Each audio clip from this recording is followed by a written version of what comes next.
Hi guys! Welcome back to our channel. For today's video, I will show you how to uninstall app in iPhone. Let's start.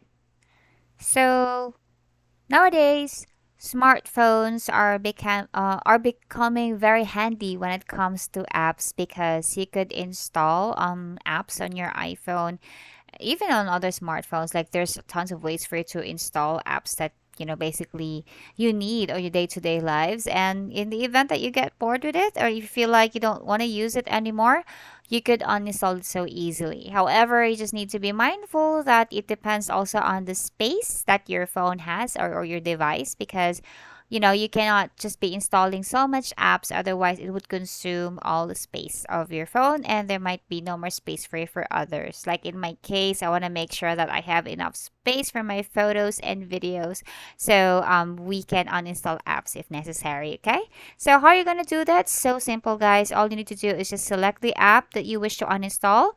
If you press on that and then hold, you would be given this window, or this thing right here, wherein it will give you choices if you want to edit, share app, or if you want to remove app.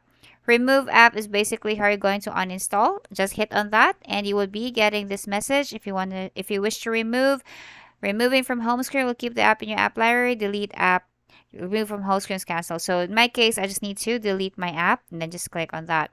There's also a way for you to do that if you just press or put your finger somewhere that's not in the app, or just in the space.